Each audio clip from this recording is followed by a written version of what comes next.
الحمد لله نحمده ونستعينه ونستغفره ونعوذ بالله من شرور أنفسنا وسيئات أعمالنا من يهدي الله فلا مضل له ومن يضلله فلا هادي له وأشهد أن لا إله إلا الله وحده لا شريك له وأشهد أن محمدًا عبده ورسوله اللهم صل على محمد وعلى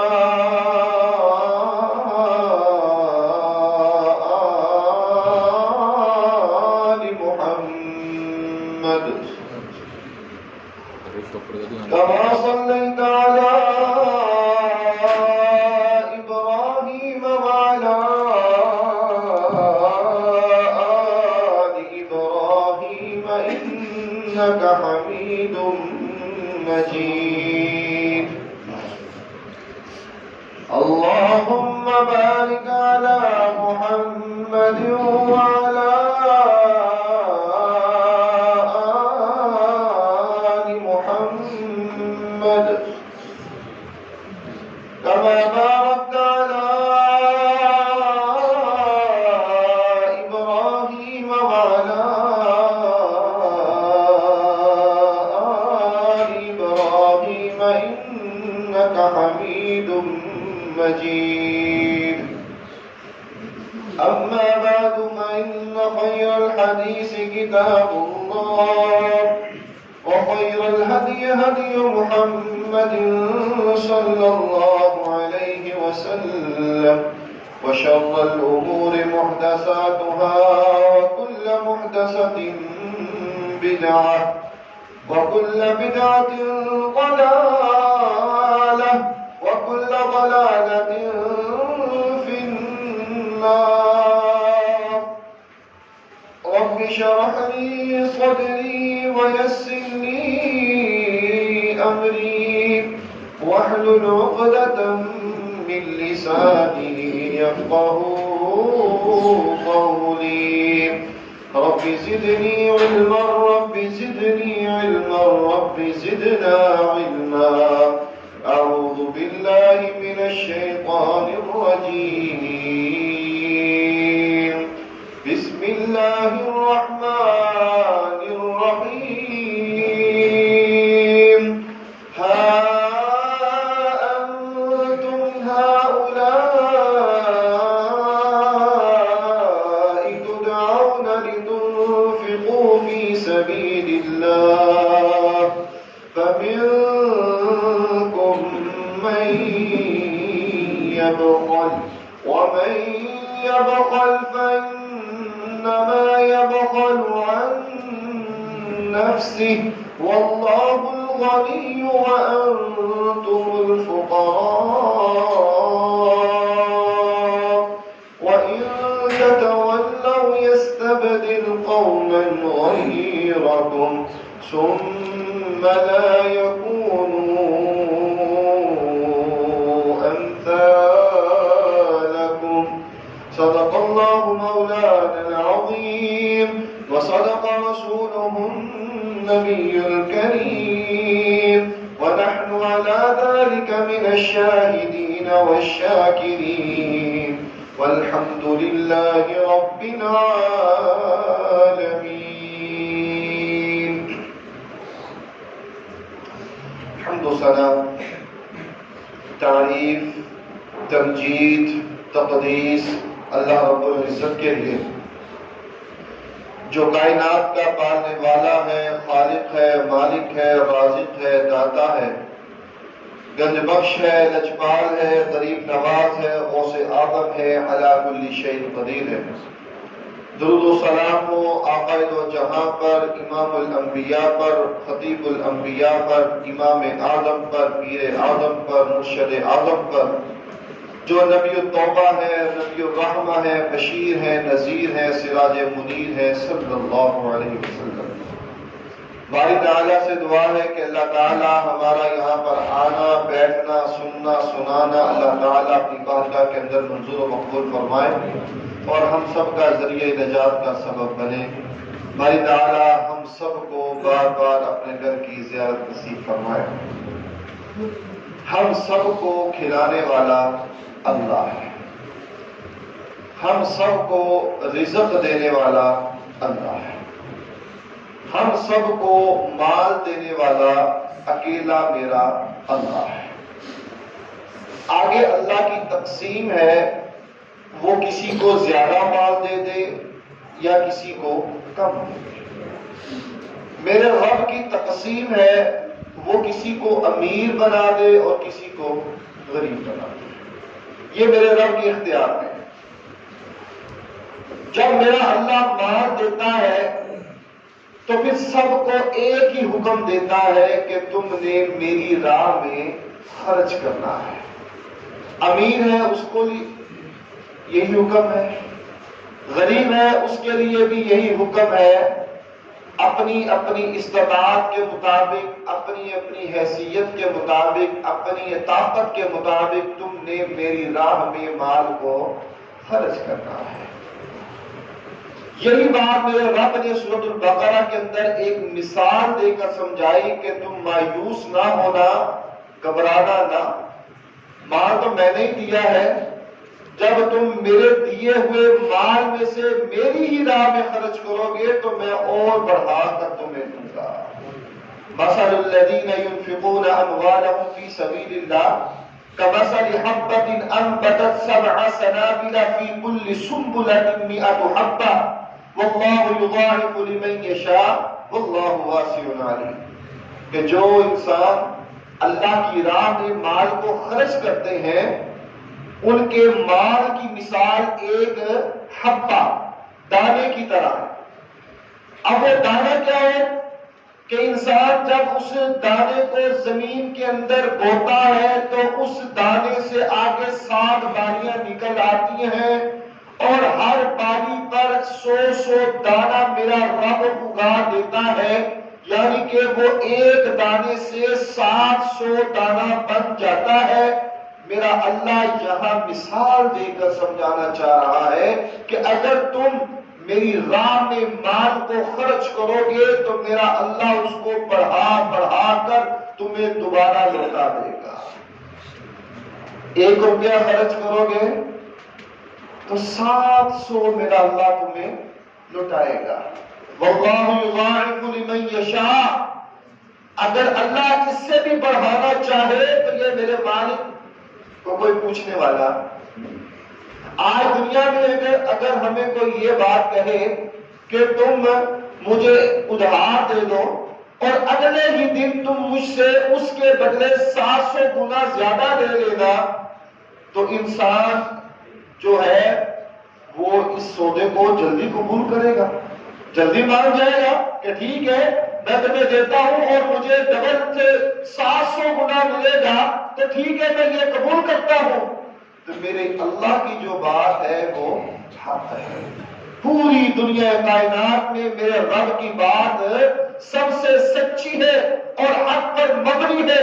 میرے رب کا کلام حق ہے۔ وہ کہتا ہے کہ تم خرچ کرو تو صحیح، میں تمہیں اس کے بدلے 700 گنا عطا کر دوں گا۔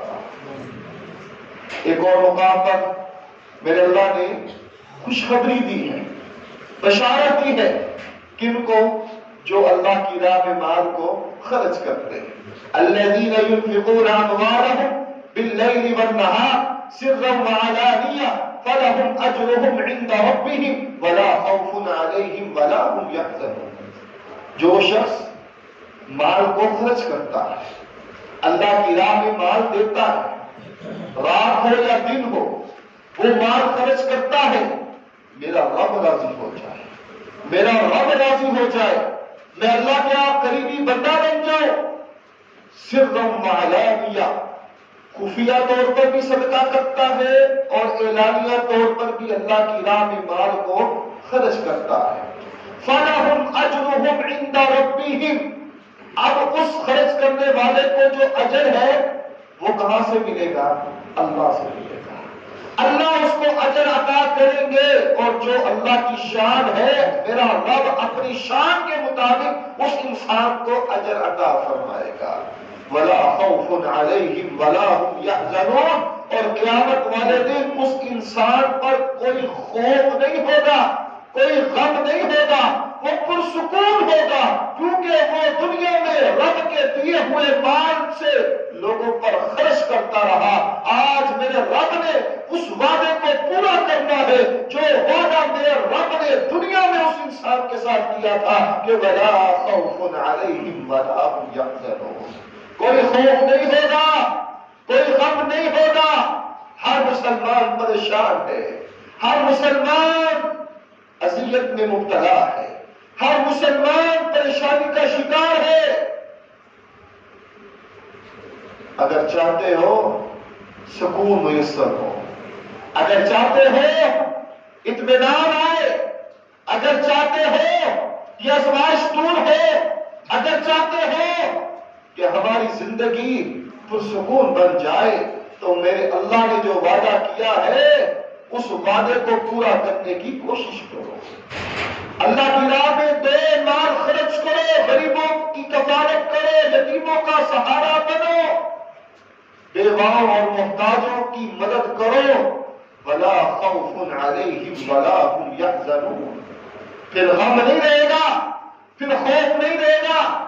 آج پیسہ بھی ہے، مال بھی ہے، دولت بھی ہے، گھر بار بھی ہے، بیوی بچے بھی ہیں، پھر بھی خوف ہم پر طاری ہے، غم کی ایک کیفیت ہمارے اندر سمائی ہوئی ہے۔ لیکن آج ہمیں چاہیے یہ ہے کہ ہم اپنے رب کے قریبی بن جائیں، لیکن ہم اس طرف نہیں آ رہے۔ آج ضرورت اس بات کی ہے کہ ہم اپنے رب کے فرمان کو تھام لیں۔ آج وقت یہ تقاضا کر رہا ہے کہ ہم لوگ اپنے اللہ کو منا لیں، اپنے اللہ سے رجوع کر لیں، اپنے اللہ سے معافی مانگ لیں۔ وَلَا خَوْفٌ عَلَيْهِمْ وَلَا هُمْ يَحْزَنُونَ، پھر خوف اور غم نہیں ہوگا۔ اس کے بعد میرے رب نے یہ بھی فرما دیا کہ اب خرچ کیا کرنا ہے، خرچ کیا کرنا ہے۔ ٹھیک ہے، انسان کے اندر تمنا پیدا ہو جاتی ہے کہ میں خرچ کرنا چاہتا ہوں، ٹھیک ہے خرچ کرنا چاہیے۔ اب اللہ نے فرما دیا کہ خرچ کیا کرنا ہے کہ جو تمہیں اچھی چیز لگے، یہ نہیں کہ اچھا مال اپنے لیے رکھ لیا اور گھٹیا کسی کے لیے۔ جو صحیح مال ہے وہ اپنے لیے، اور جو بیکار ہے اس کو ہم یہ کہہ دیں کہ لو جی اس کو ہم اللہ کی راہ میں دے دیتے ہیں۔ نہیں، اللہ ایسی نیکی کو قبول نہیں کرتا۔ ایک انسان کے 5 بیٹے ہوں نا، تو 4 ذہین ہوں، قابل ہوں، اور ایک ڈل نکل آئے نا، یا اس کا ذہن ہلکا ہو، زیادہ کام نہ کرتا ہو، تو کیا کہا جاتا ہے؟ اس کو مدرسے داخل کر دو، اس کو مدرسے داخل کر دو، اس کو حفظ کرواؤ، اس کو مسجد میں بھیج دو۔ ہماری ذہنیت، ہماری سوچ، ہماری فکر اس قدر گر چکی ہے کہ ہم لوگ وہ چیز اللہ کی راہ میں دینا پسند کرتے ہیں جس کو ہم استعمال کرنا پسند نہیں کرتے۔ یہ بات اور مشہور ہے۔ ہم کہتے ہیں کہ ٹھیک ہے، اس کا اور باقاعدہ طور پر مسجد کے جو مدرس ہوتے ہیں ان کو آ کر یہ کہا بھی جاتا ہے۔ ہم نے اسکول بھی بیچ کر دیکھ لیا ہے، ہم نے بڑی بڑی جگہ اس کو بیچ کر دیکھ لیا، لیکن اس کا دماغ کام نہیں کرتا، اس کا ذہن تیز نہیں ہے، لہذا اب یہ بچہ مسجد کی طرف آ گیا۔ پھر انسان کی جیسی نیت ہوگی اس کو پھل بھی ویسا ہی ملے گا۔ تو اس چیز کو خرچ کرنا ہے جو تمہیں سب سے زیادہ محبوب ہو۔ لن تنالوا البر حتى تنفقوا مما تحبون وما تنفقوا من شيء فإن الله به عليم۔ میرے رب کا فرمان ہے کہ اللہ نیکی کو قبول نہیں کرے گا اس وقت تک جب تک تم اس چیز کو خرچ نہ کرو جو تمہیں سب سے زیادہ محبوب ہوتی ہے۔ وہ خرچ کرو گے تو اللہ نیکی کو قبول کرے گا۔ اگر یہ معیار ہوگا کہ اچھا اپنے لیے اور جو کھوٹ ہے، جو ضائع شدہ چیز ہے، اس کو یہ کہہ دے گا کہ یہ اللہ کی نام ہے، اللہ ایسی نیکی کو قبول نہیں کرے گا۔ انس رضی اللہ تعالی عنہ سے مروی ہے، ایک صحابی مدینہ میں رہتے ہیں، بڑے ہی مالدار صحابی ہیں، ان کے پاس بڑی دولت تھی۔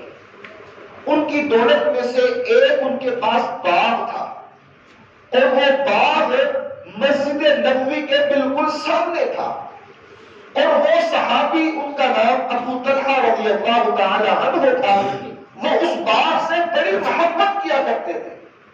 اب نبی علیہ السلام کا فرمان انہوں نے سن لیا کہ لن تنالوا البر حتى تنفقوا مما تحبون وما تنفقوا من شيء فإن الله به عليم، کہ اللہ اس وقت تک نیکی کو قبول نہیں کرے گا جب تک تم اپنے پسندیدہ مال میں سے خرچ نہیں کرو گے۔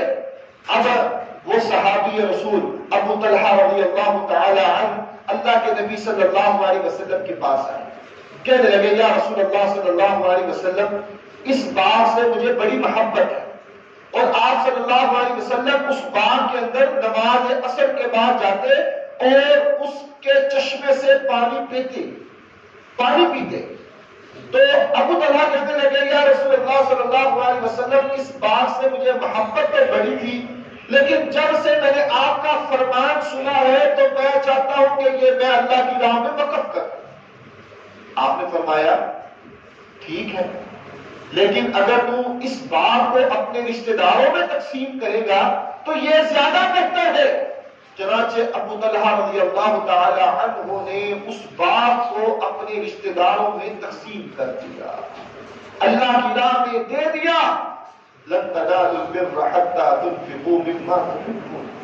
آج ضرورت اس بات کی ہے کہ ہم جس طرح بائک سے خرچ کرتے ہیں ہمارے اندر بھی وہی جذبہ ہونا چاہیے، ہمارے اندر بھی ایسی کیفیت ہونی چاہیے کہ میرے مالک صرف تیری رضا کے لیے، میرے مالک صرف تیری خوشنودی کے لیے، میرے مالک صرف تیرے تقرب کے لیے اللہ یہ خرچ کر رہا ہوں، میرے مالک اس کو قبول فرما۔ لیکن آج اس چیز کا فقدان ہے، آج اس چیز کی کمی ہے۔ ہم لوگوں نے خرچ بھی کرنا ہو تو ہم لیبل لگواتے ہیں، تصاویر، اشتہارات، فلیکس سے، اور پھر نمائش کے لیے لوگوں کو جمع کرنا۔ ٹھیک ہے، ایک حد تک تم لوگ اللہ کی راہ میں دیا ہوا صدقہ اعلانیہ طور پر کر سکتے ہو، لیکن اعلانیہ کا مطلب یہ نہیں کہ تم کسی کی تذلیل کرو۔ اعلانیہ صدقہ کرنے کا مطلب یہ نہیں ہے کہ تم کسی بیوہ عورت کی عزت کے ساتھ کھیلو۔ اعلانیہ صدقہ کرنے کا مطلب یہ نہیں ہے کہ تم یتیم بچوں کی جو عزت نفس ہے ان کو مجروح کرو۔ اعلانیہ صدقہ کرنے کا مطلب یہ نہیں ہے کہ تمہارے ہمسائے جو ہے تم سے دب کر رہے۔ اعلانیہ صدقہ کرنے کا مطلب یہ نہیں ہے کہ تمہاری بیوہ بہن جو ہے وہ تم سے ڈر کر رہے۔ اعلانیہ صدقہ کرنے کا مطلب یہ نہیں ہے کہ تمہارے بھائی کے بیٹے جو ہے، بچے جو ہے وہ تم سے دب کر رہے ہیں، ایسی بات نہیں ہے۔ اگر تمہاری نیت میں کھوٹ ہوگا تو پھر جان لو وہ تمہارا دیا ہوا مال جو ہے وہ ضائع ہے۔ اللہ کو مال نہیں پہنچتا، اللہ کو تمہارا دیا ہوا مال ہے نہیں پہنچتا۔ سب سے پہلے میں نے کہا کہ مال دینے والا کون ہے؟ اللہ ہے، اور میرا اللہ اتنا مہربان ہے، غفور الرحیم ہے، خالق ہے، مالک ہے کہ وہ کہہ رہا ہے کہ اس مال میں سے ہی میری لوگوں پر، میری امت پر، میری مخلوق پر خرچ کرو، میں تمہیں بڑھا چڑھا کر اور زیادہ دوں گا۔ ہاں انتم ہؤلاء تدعون لتنفقوا في سبيل الله فمنكم من يبخل ومن يبخل فإنما يبخل عن نفسه۔ آغاز ہی میں نے جو آیت کریمہ آپ کے سامنے پڑھی اس میں کیا فرمان میرے اللہ نے بیان کیا کہ تمہیں اللہ کی راہ میں مال خرچ خرچ کرنے کے لیے بلایا جاتا ہے کہ لوگوں آؤ. آج ضرورت اس بات کی ہے. آس پاس دیکھو کتنے غریب گھرانے ایسے ہیں جو بھوک کی وجہ سے پریشان ہے، پیٹ کی وجہ سے پریشان ہے، روزی کی وجہ سے پریشان ہے. خودکشیاں ہمارے ملکوں میں ہو رہی ہیں. حال ہی میں آپ نے خبر پڑی ہوگی، اس انسان نے اپنے 2 معصوم بچوں کو مار دیا اور اپنی بیوی کو بھی ختم کر لیا اور خود پنکھی کے ساتھ لٹک گیا. کیا وجہ تھی؟ صرف پیٹ کی خاطر. اور آج ہم سمجھتے ہیں کہ ہم نے مسجد میں آ کر نماز پڑھ لی، ہماری ذمہ داری ختم. اسلام اس چیز کی اجازت نہیں دیتا. آج ہمارے رب نے ہمیں جو مال دیا ہے اس پر شکر کرتے ہوئے ہمیں ان لوگوں پر خرچ بھی کرنا ہے. صرف دین ہمیں یہ نہیں کہتا کہ رمضان آ گیا ہے اب زکاتیں نکالو، بس ایک دفعہ ہی نکال دو، بس ختم. بس ایک دفعہ ہی اجتماع بنا لو، لوگوں کو اکٹھا کر لو اور تقسیم کر لو، پتہ نہیں ضرورت مند ہے بھی کہ نہیں، بس ختم. دین آسان ہے، ہم نے اس کو مشکل بنا دیا. دین آسان ہے، ہم نے اس کو سمجھنے میں کوتاہی کر دی. آج دیکھیے کتنے گھرانے ایسے ہیں، کتنے گھر ایسے ہیں کہ جن کے گھروں میں چولہا نہیں جل رہا. کہاں جائیں گی ہماری نمازیں؟ کہاں جائیں گی ہماری عبادات؟ کہاں جائے گا ہمارا مال؟ آج ضرورت اس بات کی ہے کہ ہم اپنے اندر احساس پیدا کریں، ہم اپنے اندر یہ شعور پیدا کریں کہ یہ جو مال ہمیں ملا یہ اللہ کی طرف سے ملا ہے، اور اگر ہم ان پر خرچ کریں گے تو یقین جانیے کہ اللہ بڑھائے گا، کم نہیں. قرآن پڑھ کر دیکھیں، ان الذین یتلون کتاب اللہ واقاموا الصلاۃ وانفقوا مما رزقناهم سرا وعلانیہ تجارة لن تبور لیوفیہم اجورہم ویزیدہم من فضلہ انہ غفور شکور. سورہ فاتر 22واں پارہ میرے رب نے کیا فرمایا؟ جو لوگ قرآن کی تلاوت کرتے ہیں، وَأَقَامُوا الصَّلَاةَ نماز پڑھتے ہیں، وَأَنفَقُوا مِمَّا رَزَقْنَاهُمْ سِرًّا وَعَلَانِيَةً اور اللہ کی راہ میں مال کو خرچ کرتے ہیں، اعلانیہ طور پر بھی اور خفیہ طور پر بھی. وہ لوگ ایسی تجارت کر رہے ہیں جس میں نقصان. یہ کون کہہ رہا ہے؟ میرا اللہ ہے. 22واں پارہ سورۃ فاتر کہ جو انسان اللہ کی راہ میں مال کو خرچ کر رہا ہے وہ یہ سمجھ لے کہ اس میں فائدہ ہی فائدہ ہے، نقصان نہیں. اور آج ہماری جیب سے پیسے جب نکلتے ہیں تو ہماری کیفیت ہی کچھ اور ہوتی ہے. آج بڑی مشکل کے ساتھ، اور جب کسی کو اللہ توفیق دے ہی دے تو وہ جو مانگنے والا ہوتا ہے یا تو اس کو ہم جھڑک دیتے ہیں یا پہلے 5-10 منٹ اس کی خوب تذلیل کرتے ہیں، اس کو خوب شرمندہ کرتے ہیں لوگوں کے سامنے یہ داغ بٹھانے کے لیے کہ میں بڑا حاجی جو ہے میں خرچ کرنے لگا ہوں، اور اس کی تذلیل کرتے ہیں اور آس پاس کے لوگ ہنس رہے ہوتے ہیں. یہی کچھ ہمارے معاشرے میں آج کل ہو رہا ہے اور یہی حقیقت ہے. حقیقت ہے. انسان یہ سوچے کہ یہ میں تجارت اپنے رب سے کر رہا ہوں، یہ تجارت اپنے رب سے، اور میرا رب اس میں فائدہ ہی دے گا، نقصان نہیں.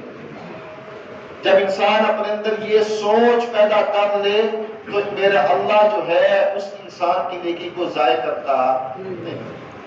یمحق اللہ الربا ویربی الصدقات واللہ لا يحب كل کفار اثیم. اللہ سود کو مٹاتا ہے، ویربی الصدقات اور تمہارے صدقات کی پرورش کرتا ہے، ویربی الصدقات تمہارے دیے ہوئے صدقات کی وہ پرورش کرتا ہے. واللہ لا يحب كل کفار اثیم. میرے رب کے ناشکرے لوگ پسند نہیں ہے، میرے رب کے بے عملے لوگ پسند نہیں ہے. میرے رب کو وہی پسند ہے جو ہر حال میں اللہ کا شکر ادا کرے. کیا مطلب ہے اس آیت کا کہ اللہ لوگوں کے صدقات کی پرورش کرتا ہے؟ کیا مفہوم ہے؟ رسول اللہ صلی اللہ علیہ وسلم کی حدیث نے اس بات کو ہمیں سمجھایا۔ آپ صلی اللہ علیہ وسلم نے فرمایا کہ جب انسان ایک کھجور کے برابر صدقہ کرتا ہے، حلال پیسوں سے ایک کھجور کے برابر اللہ کی راہ میں صدقہ کرتا ہے، میرے اللہ اس صدقے کو قبول کرتے ہیں۔ حدیث کے الفاظ ہیں، میرے اللہ اس انسان کے صدقے کو اپنے ہاتھ میں لیتے ہیں اور اس کے بعد میرے اللہ اس صدقے کی پرورش کرتے ہیں۔ جیسے انسان مثال کے طور پر جانور چھوٹا بچہ لیتا ہے، آہستہ آہستہ وہ بڑا ہوتا ہے، پرورش ہو رہی ہے۔ ایک بچہ تھا، انسان سمجھ لیں انسان کا بچہ، وہ چھوٹا سا پرورش ہو رہی ہے، بڑا ہو جاتا ہے۔ حدیث کے الفاظ ہے کہ وہ ایک کھجور کے برابر جو صدقہ کرتا ہے، میرے اللہ اس کی پرورش کرتے ہیں، کرتے کرتے کرتے حتیٰ کہ وہ ایک پہاڑ بن جاتا ہے۔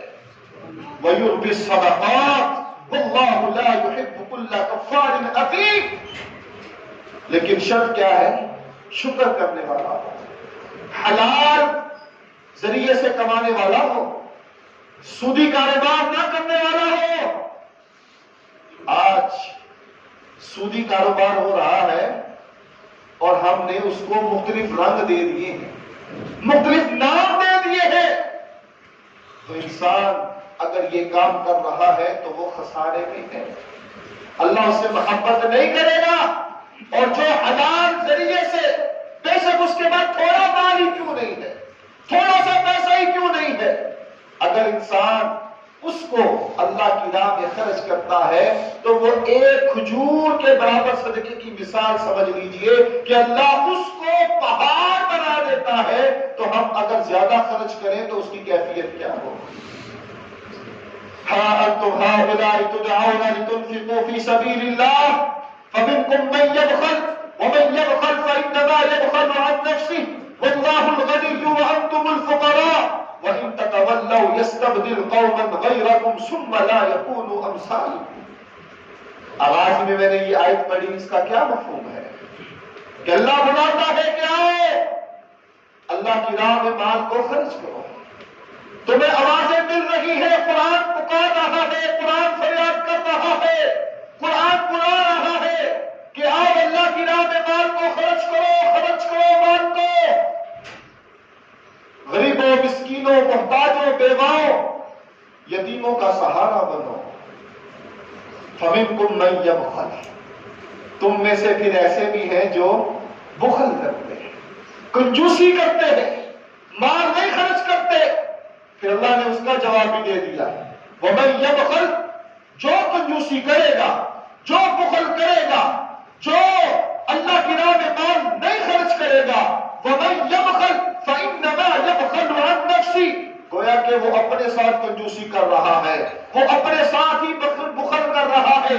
وَاللَّهُ الْغَنِيُّ وَأَنْتُمُ الْفُقَرَاءُ، میرا اللہ غنی ہے، تم سارے کے سارے فقیر ہو۔ میرا اللہ غفور ہے، تم سارے کے سارے فقیر ہو۔ میرا اللہ دینے والا ہے، تم سارے کے سارے فقیر ہو۔ اگر تم کنجوسی کرو گے، وَإِن تَتَوَلَّوْا يَسْتَبْدِلْ قَوْمًا غَيْرَكُمْ ثُمَّ لَا يَكُونُوا أَمْثَالَكُمْ، پھر اللہ کیا کرے گا؟ تمہیں ختم کر دے گا اور تمہاری جگہ اور لوگوں کو لے آئے گا جو اللہ کی راہ میں مال کو خرچ کرنے والے ہوں۔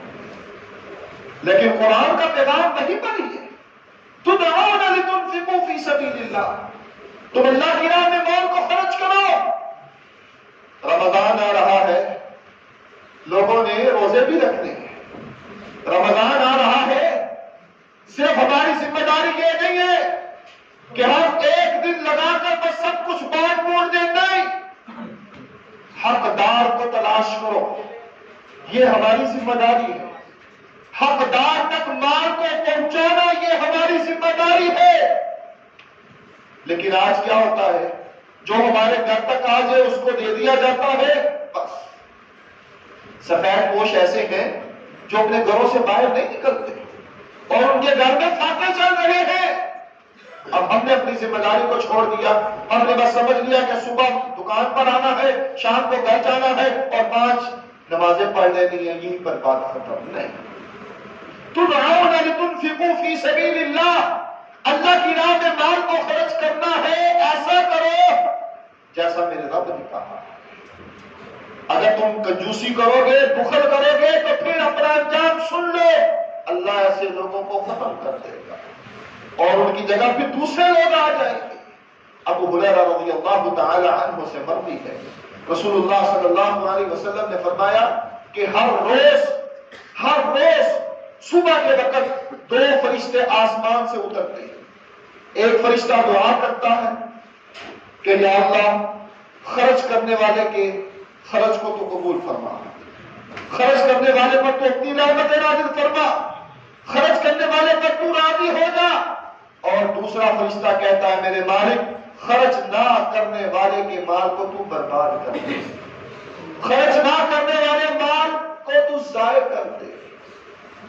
اب انسان کس کیٹیگری میں آ رہا ہے، یہ فیصلہ میں نے اور آپ نے خود کرنا ہے۔ رسول اللہ صلی اللہ علیہ وسلم کی وہ حدیث، آپ صلی اللہ علیہ وسلم نے فرمایا 2 آدمی قابل رشک ہیں، 2 انسان قابل رشک ہیں۔ ایک وہ جو قرآن کا قاری ہے، جس کو اللہ نے قرآن کا علم دیا اور وہ دن رات قرآن کی تلاوت کرتا ہے، قرآن کی تعلیم آگے پہنچاتا ہے، یہ ایسا انسان قابل رشک ہے۔ اور دوسرا وہ کہ جس کو اللہ نے مال دیا ہے، دولت دی ہے اور وہ اللہ کی راہ میں مال کو خرچ کرتا ہے، یہ انسان بھی قابل رشک ہے۔ اور آپ کی وہ حدیث انفق علیک کہ تم خرچ کرو، تم پر خرچ کیا جائے گا، کیا مطلب ہے؟ آج بحیثیت مسلمان ہماری یہ ذمہ داری ہے، ہم معاشرے میں رہتے ہیں اور اگر ہمیں اللہ نے دیا ہے، مال دیا ہے، تو پھر ہماری یہ ذمہ داری بنتی ہے کہ ہم مستحقین کو دیکھیں، تلاش کریں، حقدار کو تلاش کریں اور ان کی ضروریات کو پورا کریں، یہ ہماری ذمہ داری ہے۔ لیکن خرچ کرنے کا معیار یہ ہونا چاہیے کہ اللہ راضی ہے، اللہ راضی ہے۔ اگر یہ بات ہے تو ٹھیک، وگرنہ جتنا مرضی تم اللہ کی راہ میں مال دے دو، اللہ کا نام لے کر وہ قبول ہوگا نہیں۔ بخاری کی مشہور روایت ہے، اکثر آپ نے سنی بھی ہوگی، کہ وہ 3 انسان جو سب سے پہلے جہنم میں جائیں گے، ان میں سے پہلا کون سا ہوگا؟ شہید، مجاہد، اللہ کی راہ میں جہاد کرنے والا۔ اللہ کے سامنے پیش کیا جائے گا، پوچھا جائے گا کیا کیا؟ کہا اللہ تیری راہ میں لڑتا رہا، جہاد کیا، گھر بار چھوڑا، بچوں کو چھوڑا، سب کچھ چھوڑا، باہر نکلا، جہاد کیا۔ اللہ فرمائیں گے نہیں، تیرا مقصد یہ تھا کہ تو لوگ تجھے کمانڈر کہے، لوگ تجھے جرنیل کہے، بہادر کہے، اور تجھے شہرت عزت دنیا میں مل گئی، تیری نیت میں یہ تھا تو یہ وہ مل گیا۔ وہ اقرار کر لے گا، چہرے کے بل گھسیٹ کر اس کو جہنم میں داخل کر دے۔ دوسرا وہ قرآن کا قاری، عالم، حافظ، قاری، جس نے قرآن پڑھا، جس نے علم سیکھا، قرآن کا قاری ہے، حافظ ہے، عالم ہے، لیکن اس کی نیت کیا تھی کہ لوگ مجھے بڑا قاری کہیں، لوگ مجھے بڑا عالم کہیں، لوگ میری آواز سن کر میری تعریف کے پل باندھ دے۔ جب پیش کیا جائے گا وہ اقرار کرے گا، چہرے کے بل گھسیٹ کر اس کو بھی جہنم میں داخل کرے۔ تیسرے نمبر پر وہ مالدار، وہ سخی، جس کو میرے رب نے مال دیا تھا، جس کو میرے رب نے دولت دی تھی، اس کے پاس مال تھا، دولت تھا، اب وہ اللہ کی راہ میں خرچ بھی کرتا تھا، لیکن اس کی نیت میں کیا تھا کہ لوگ اس سے دب کر رہے، لوگ اس سے ڈرتے رہے، لوگ اس سے جھک کر سلام کرے، لوگ اس کی باتوں میں آئے، لوگ اس کے روپ میں رہے۔ اس کی نیت میں یہ تھا کہ لوگ مجھے مالدار کہیں، سخی کہیں۔ اللہ کے سامنے پیش کیا جائے گا، وہ اقرار کر لے گا، اس مالدار انسان کو بھی چہرے کے بل گھسیٹ کر جہنم میں داخل کر دیا جائے گا۔ اگر نیت ہے اخلاص، اگر نیت ہے اللہ کی رضا، اگر مقصود یہ ہے کہ اللہ راضی ہو جائے، اگر یہ نیت ہوگی تو پھر دیا ہوا مال کامیابی میں جائے گا. اگر یہ نیت نہیں ہوگی تو جتنا مرضی مال کیوں نہ خرچ کر دو، اللہ ایسے مال کو قبول نہیں کرے گا. اور جو انسان اللہ کی راہ میں مال خرچ کرتا ہے، صدقہ کرتا ہے، خفیہ طور پر، چھپا کر، دونوں طرح جائز ہے، اعلانیہ طور پر بھی اور مخفی دونوں طرح. لیکن جو انسان خفیہ انداز میں صدقہ کرتا ہے، اس کے لیے رسول اللہ صلی اللہ علیہ وسلم نے فرمایا کہ وہ انسان قیامت والے دن اللہ رب العالمین کے عرش کے سائے کے نیچے کھڑا ہوگا. یوم لا ظل الا ظلہ، کہ اس دن کوئی سایہ نہیں ہوگا سوائے اللہ رب العالمین کے عرش کے سائے کے. تو اگر انسان چاہتا ہے کہ وہ اللہ کے عرش کے سائے کے نیچے کھڑے ہونے کا حقدار بن جائے، تو اس کو اس سنت پر بھی اپنانا، عمل کرنا ہوگا کہ وہ خفیہ انداز سے صدقہ کرے، کسی کو نہ پتا چلے. اور اگر وہ ظاہراً طور پر بھی کرتا ہے تو درست ہے، جائز ہے، لیکن دونوں صورتوں میں ایک بات کامن ہے، وہ یہ ہے اخلاص. اخلاص، اللہ کی رضا مقصود ہو. اگر ظاہری طور پر کر رہا ہے، لوگوں کو پتہ بھی چل رہا ہے، لیکن اس کی نیت یہ ہے کہ اللہ راضی ہو جائے، تو یہ صدقہ کامیاب ہوگا. لیکن اگر خفیہ انداز میں صدقہ کر رہا ہے اور دینے والے کو تو پتہ ہی ہوگا، اور جو دے رہا ہے اس کی نیت میں یہ ہو کہ یہ مجھ سے ڈر کر رہے، اخلاص نہ ہو، تو خفیہ صدقہ بھی قبول نہیں ہوگا. باری تعالیٰ سے دعا ہے کہ میرے مالک، ہمیں جتنی اللہ نے توفیق دی ہے، ہمیں اس توفیق کے مطابق اللہ تیری راہ میں مال خرچنے کی اللہ توفیق عطا فرمائے، اور اخلاص جیسی دولت سے اللہ ہمیں مالا مال فرمائے. غربت، مفلسی، محتاجی، اللہ اس سے ہمیں محفوظ فرمائے، اور اللہ ہم پر اپنا خاص فضل فرمائے، خاص رحم فرمائے.